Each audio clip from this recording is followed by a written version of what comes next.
In this video, we are going to be talking about New York City's worst weather days of 2022. We will be doing this by analyzing the worst day of each month, which might not actually totally line up with the 12 worst days of the year, but I figure that's only fair for us to break it up this way. The worst day of 2022 in January was January 29th. While we might love to see snow now, given how we literally haven't seen any of it at all, we got a little bit too much in one sitting. And New York City might have only gotten about 8 inches, but parts of Long Island received upwards of 2 feet of snow. That much snow in one time caused 4 Long Islanders to lose their life due to heart attacks while shoveling snow. So, as a result, it was just not good weather. Besides, temperatures, which were 29 degrees at midnight, fell as low as 12 degrees during the day, and winds with the blizzard, because there's a blizzard, produced sub-zero wind chills. By the way, in case you're wondering, we are right now at in this West Hills area, but even as we go into Plainview, it's going to be more northeastern Plainview, so the houses are bigger, and it's going to be a change of scenery from my normal videos. So just keep watching this video over and over again if you like the change of scenery.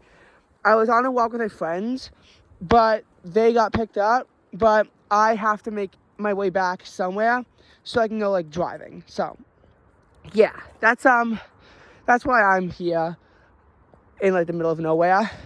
Okay, so what was New York City's worst weather day in February? That was February 25th. Actually, it's a tie between February 4th and 25th. But here's why I would choose the 25th. Because February 4th had the advantage of being a warm morning, as the rain started off as a bit of a warm rain, as temperatures were at one point in the mid-50s before crashing down. The February 25th storm had ice mixed in with 0.4 inches of snow, and temperatures never escaped the 30s. I actually lost power for a few hours as a result of the ice. The ice caused a transformer to blow, knocking out the power. That storm was also notable because I was flying back from Seattle, which had record cold, but there was record warmth here on Long Island, so I missed out on it. The temperatures crashed down by the time I came back, so I missed out on the 70 degree temperatures. Back in Seattle, we had a record low of 22 degrees in the morning, and it only warmed up to 36. So you don't hear this very often. It was a full 33 degrees warmer here on Long Island than it was in Seattle. And that was actually because Seattle had the cold front blow through earlier. So I actually got to deal with this storm twice. But in Seattle, it was number one, not as bad, and number two, it was in the overnight hours between February 21st and 22nd, or maybe between February 21st and 22nd in the overnight hours.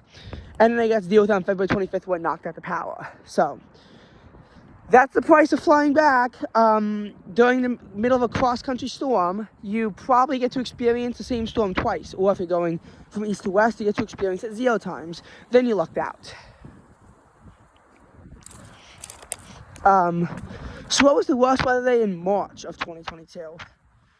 Well, as much as I do want it to be winter, I don't like it when winter persists itself super deep into the year. And as much as there was sleet on March 12th and mixed precipitation on March 9th, which included 0.4 inches of snow, by the way, all the snow amounts that I had were in New York City. There was closer to 1 inch of snow out here on Long Island on the March 9th event, but I have to give it to March 28th. It's the worst weather day in March. The reason why I have to give it to March 28th is because on March 28th, the temperature dipped down to 23 degrees. Wind chills were about 10. The high only managed to scrape its way up to 33. I was taking a walk and I had to wear a winter jacket, which is something that I really do not want to be putting on during the spring. I just don't want to be wearing it during the spring because that means that it just really has to put on a chill at that point. I had to. It was windy all day too. Record cold on a high temperature. This is a springtime Arctic intrusion and one of a severe variety. And just when we want to get used to longer days and whatnot, it was taken away from us. While there was a warm-up before a storm, the pattern didn't fully return back to normal until April 5th. So it was pretty dismangled by this polar vortex, and it took some time for it to get itself behaving again.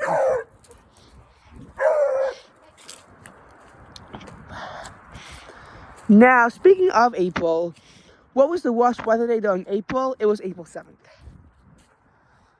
About an inch of rain fell in New York City, and this rain was more severe to the west, I would say, where coastal flooding was a problem.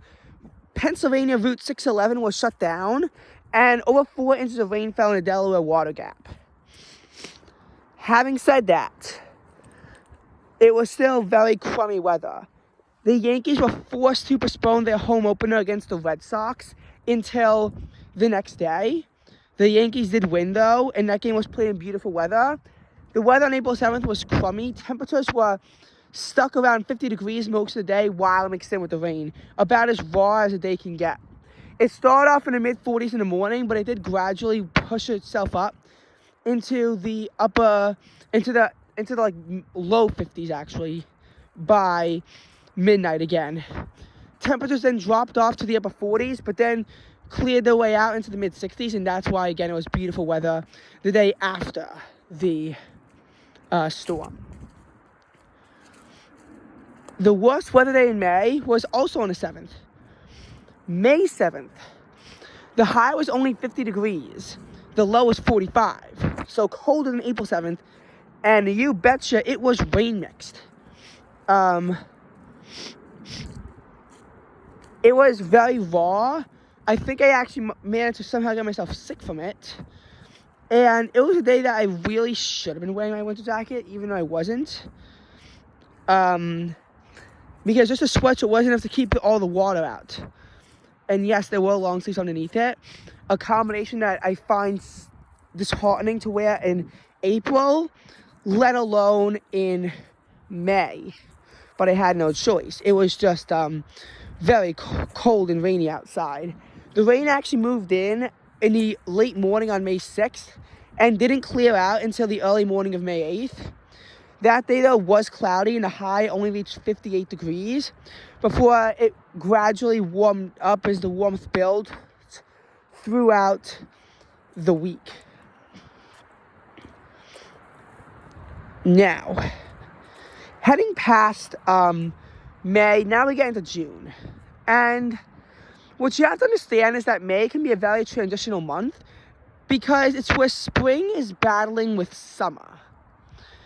And unlike when winter battles with spring, which can happen at a wide variety of times, summer and spring's battles are a lot more confined. And in 2022, summer would actually win out, and spring would lose its battles as time went on throughout June.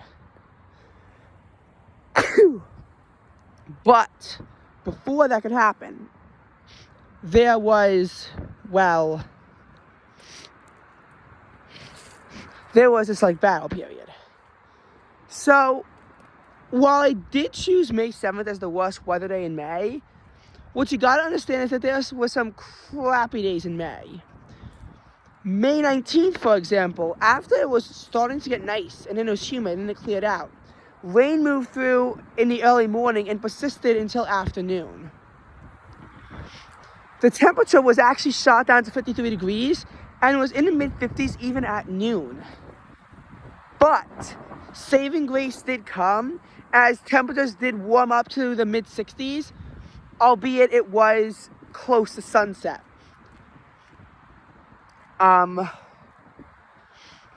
So that was that. And then that storm tried to trigger a cold front, but really it was a heat wave that was along it.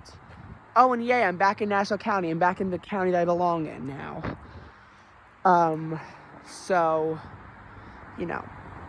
that's always nice to know.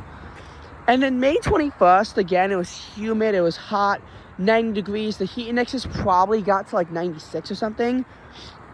That's quite hot for May, but not record-breaking. The next day was just as humid. It was thankfully only 86 in my suburb, but it hit 89 in the city. The dew point in my suburb was actually, I think, hotter that day. Dew point 72. The heat index managed to swimmer its way up into the 90s again. It was just awful 2 days in a row. And then May 31st, another searingly hot day, as highs hit 93 degrees. Thankfully, it wasn't humid, but it was humid enough to cause a 96-degree heat index. Surprisingly not a record. Oh, and this is, by the way, is the ancient border between the New Netherlands and the New England Confederation by the Treaty of Hartford. It was from 1650 to 1664, and it lied right here, which I actually find interesting.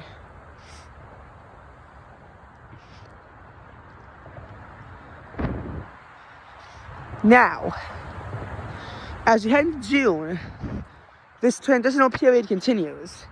It is just so incredibly difficult for me to pick what the worst day of June was.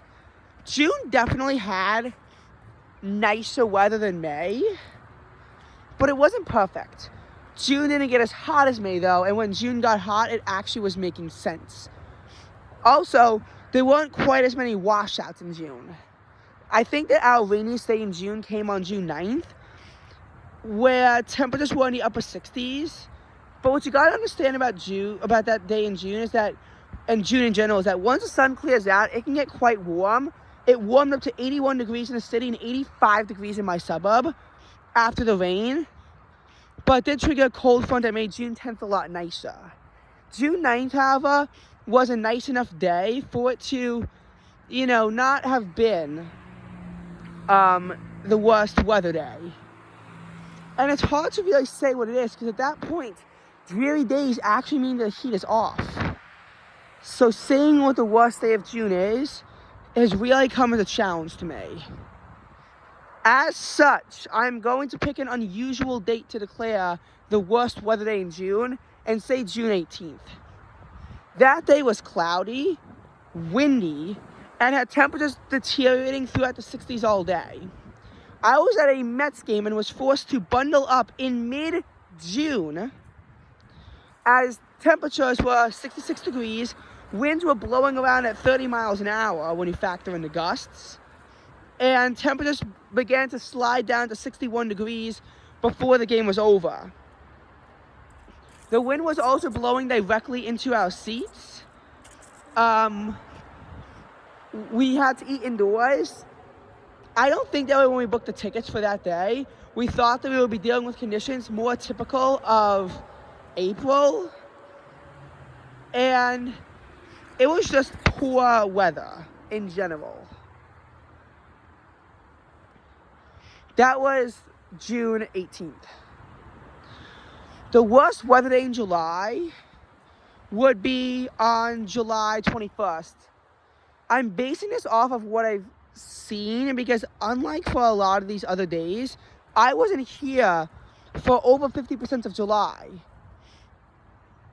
I was instead on a camp trip to Chicago, and on this day we had to make the very long trip from the hotel we were staying at in Toledo all the way down to Hershey Park, and then back out into Chambersburg, where the hotel was. P.S. It's actually in the Baltimore, Washington area, just in case you didn't know. In any case, July 21st, from what I heard, had this mix of both heat, humidity, and flash flooding.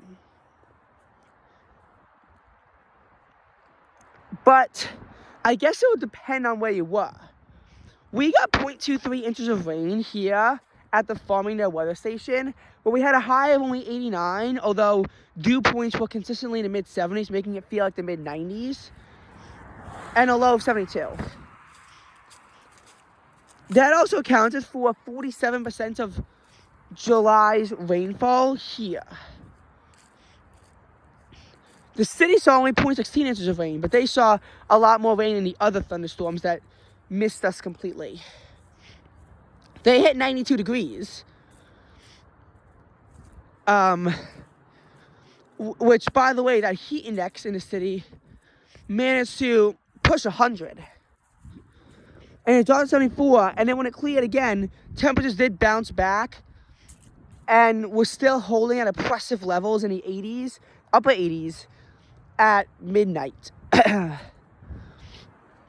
So, it was quite gross. But the city also has to deal with oppressive humidity on July 18th.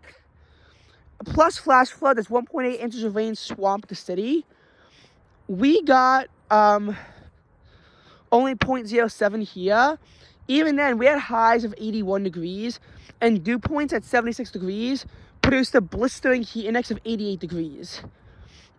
That's quite a lot for a day that's cloudy, but because the heat wave was here, it was just that it was being constrained by rain and whatnot.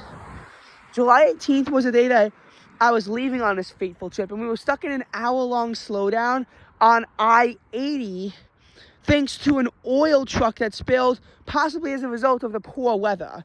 It was also foggy, and let me tell you something, foggy and temperatures of 80 degrees are two things that you do not want to have together, because that means it's going to be oppressively humid. And then more thunderstorms would go on to swamp the city on July 25th, but they actually broke the heat wave. July 24th was also hot and oppressively humid, with dew points nearing 100 degrees. It's hard to say what the worst weather day in July was for sure, but July did not have good weather. August is a tricky one. From what I heard, it hit 97 degrees in the city and 94 degrees in my suburb, with heat index past 100 degrees on August 9th. 104 in the city. This is at the end of a 4-day heat wave, but it was 10 days of oppressive hot conditions and humidity. Despite this, very little rain actually wound up falling. Now, I was actually on a trip to the West Coast during this time frame. I was on a trip to the West Coast during this time frame from August 1st to the 11th. On August 9th, it was 98 degrees, but it felt like 93 thanks to a 40-degree dew point at Six Flags Magic Mountain. However, the sunlight made it feel back up to 98 degrees again. The air was incredibly dry.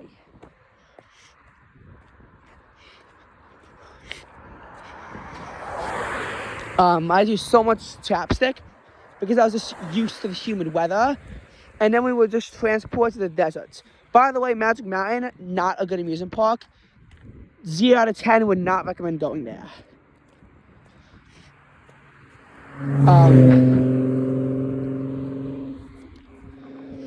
But the city also had oppressive conditions throughout other days in early August. Then, once I got back, thankfully the weather got a lot more temperate. But I was gone again from August 18th to the 23rd up in northern New England and Quebec. And then I was back, and it never really felt like too much heat and humidity to me. But I could see where it was. My inclination is that the worst day of August was probably August 9th. Because even though August 1st was thankfully held down to a high of 77 and a low of 68 thanks to rain, it was rainy, yes, about half an inch fell, but that's actually kind of a good thing, especially considering our drought. I think August 9th is the worst day of weather in August. September is also really hard to say, because at this point, washouts I began to slightly appreciate, as long as it didn't feel too bad. I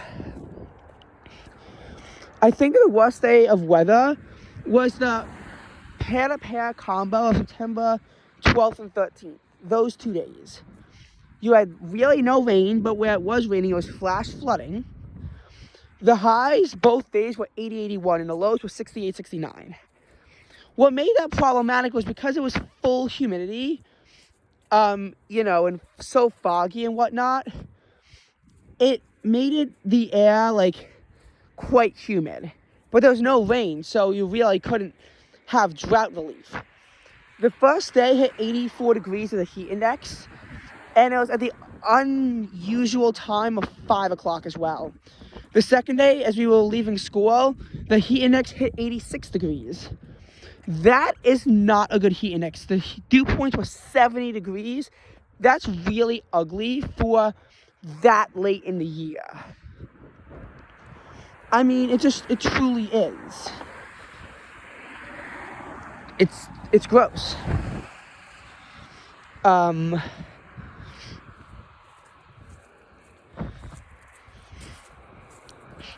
I think that on December 13th, what really made it hard was it was too gross to actually go about with my planned sweatshirt and shorts combination, so I was forced to wear pants.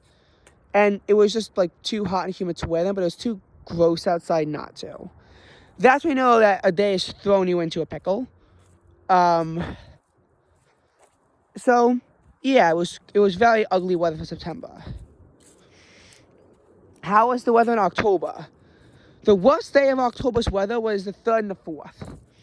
Ian caused an 0 for 5 for weather in the beginning of October, but when you dissected each of the 5 days, you realize the 3rd and 4th were the absolute worst. October 1st actually managed to hit 60 degrees in the afternoon, and the low was about 51. October 2nd hit 60 degrees early in the morning, as temperatures then declined to 52. There wasn't that much rain during those 5 days. It was more so just clouds and bland temperatures. It was cold, and we were not acclimated to the cold yet. But on the other hand, it wasn't too much. On October 3rd, temperatures are stuck in the low 50s all day. And rain begins to move in after 11 o'clock. October 4th was just a complete washout, though temperatures did manage to, after starting off in the upper 40s, make their way to the upper 50s. The 50s is where temperatures were again stuck to on Wednesday, and while there was a hint of sun coming out at noon, at 4 p.m., a thunderstorm began to rock the city as Ian was doing its final act. Thankfully, after that, the weather wasn't too bad.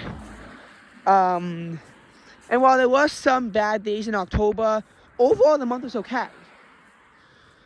Oh, and by the way, what was the worst day in November? November did not really have this kind of crappy weather.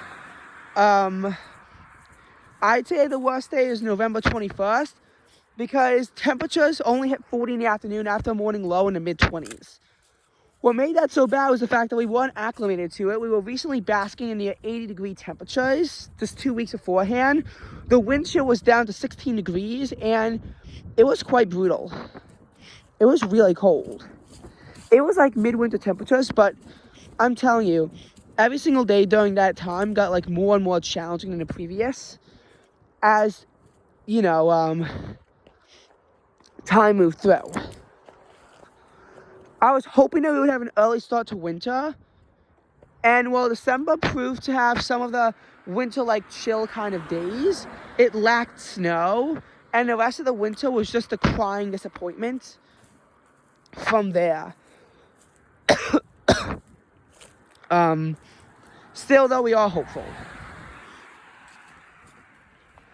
And the worst day of December and of the entire year was December 23rd. Temperatures did peak in the upper 50s in the morning, but crashed down to single digits at night. Wind chills were in the negatives. It was heavy rain that led to flash flooding. Just so much rain coming down. There's so much flash flooding. High tides. We had to be under a slight risk for excessive rainfall. That's never fun. And temperatures were crashing quickly. There was a bit of a snow squall at 2 o'clock, but nothing accumulated. Stuff accumulated even as close as Trenton, where they got 0.1 inches of snow.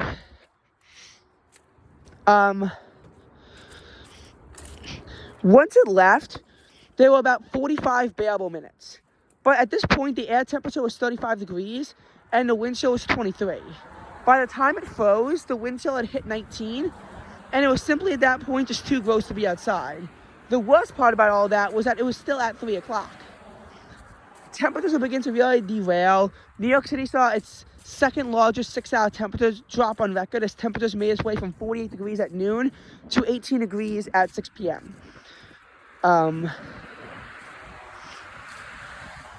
And overall, it was just not fun. And it certainly wasn't any better in Florida, as even they got to deal with the chronic chill.